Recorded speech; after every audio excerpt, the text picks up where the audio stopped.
What's up, guys? My name is Michael, and I've deleted all social media except YouTube. So there's really two reasons why I've decided to keep YouTube, and we're going to talk about both of them in this video. Then at the end, I just want to share with y'all basically my goals for this channel and moving forward and future next steps and stuff like that. But number one, the first reason why I'm staying on YouTube is for educational purposes. And if you check in the description, I'm going to list a whole bunch of people and that have inspired me and that I learned from and things like that. But just a couple names: Mike Winger for theological, biblical education and learning and stuff like that. Think Media for just audio and a bunch of these, more technical camera equipment and microphones and stuff like that, things that I'm interested in as a hobby and stuff like that. And then really also any how-to videos, how to do anything, you YouTube it, right? Even if I Google how to do something, YouTube videos pop up.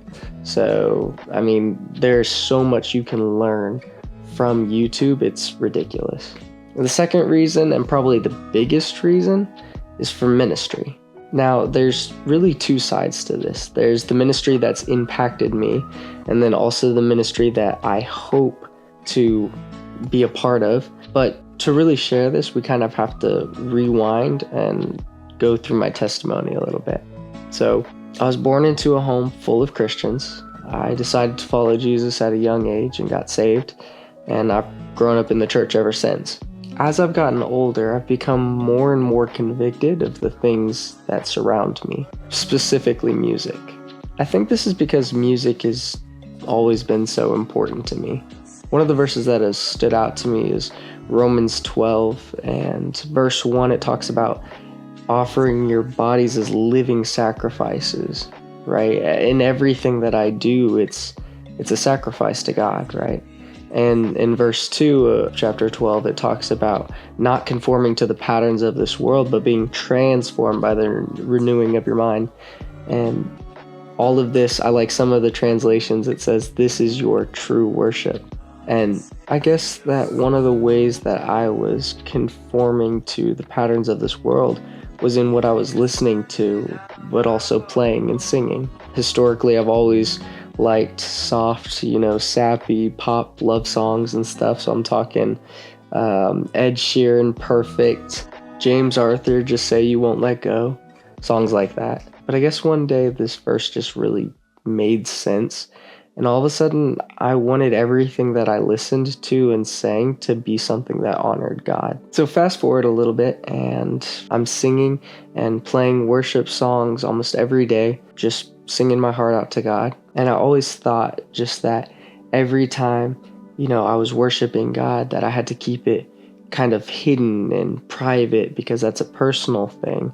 And then I guess I was reading one day Matthew chapter 5, and in it talks about letting your good deeds be seen, not for yourself, but that the Father in heaven would be glorified. And I guess that just really stuck with me, because I realized that every time I was worshiping and singing, yes, I do believe most of it should all be, private, and all of it should just be a complete offering to God, right? And so it's all personal, but I was intentionally hiding it and keeping it from other people, thinking that if other people saw me worship or heard me, sing songs that were meant for God, then that meant that my offering was no longer pleasing to Him. But I guess what kind of changed my whole process and perspective was really just thinking about all of the times where I had seen other people worship God and or even, teach a sermon or something like that. And I saw it and was moved, either encouraged to live repentantly and righteously and praying to God and doing what the scripture says, or even just, worshiping through song authentically. And none of that could have happened if I didn't see other people do it. Right? And that encouraged me. And so my mindset started to change on everything, and I realized that it could be done, it just had to be done carefully. and intentionally. So I guess to kind of summarize it, I thought, how many times have I been blessed or ministered to by a sermon on YouTube or a worship song that was led and someone, shared it on YouTube? And that really brings me into, the last thing I wanted to talk about in this video, which was my goals for the channel. I just want to be a part of the ministry. All right. So really I have 3 goals, right? I want to honor God in everything I do, from the songs I choose to sing to the videos I make and the things I post and the things I watch on YouTube. I guess my second goal is to minister to the one. And I know that sounds cheesy, but I've been the one before.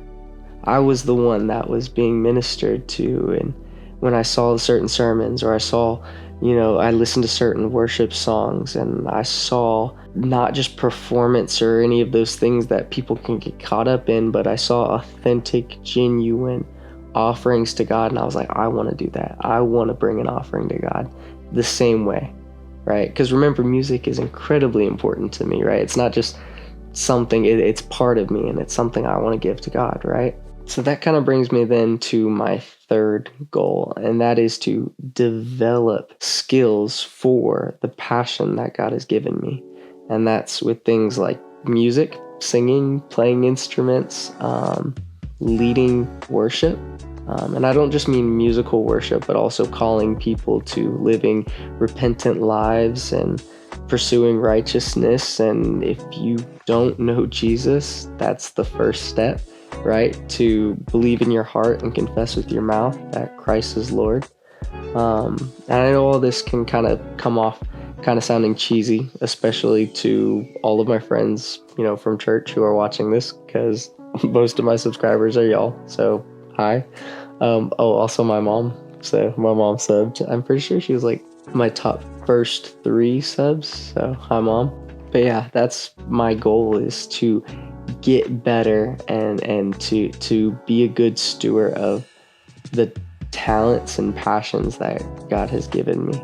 And so I'm new to recording and stuff like that, so I'm still trying to figure out how to, gain structures and how to put things together and mix songs and stuff like that, right? And it's really fun. It's a fun learning experience so far.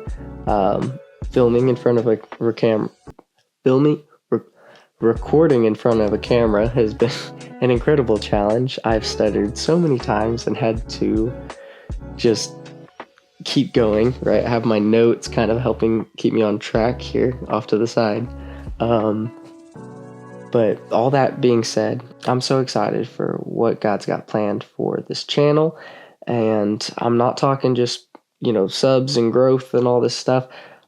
I'm really mostly focused on the person that hears a song and is moved, right, in such a way, who thinks, I want to offer something to God, right? And not just music, but also maybe I need to pray more today. Maybe I need to, ask God for forgiveness for something, or I need to forgive someone else, right? Or, it could be any number of things, but my heart is for the one. That being said, guys, I hope to be able to post a whole lot more. Hopefully I've edited this to all make sense. You guys have a good one.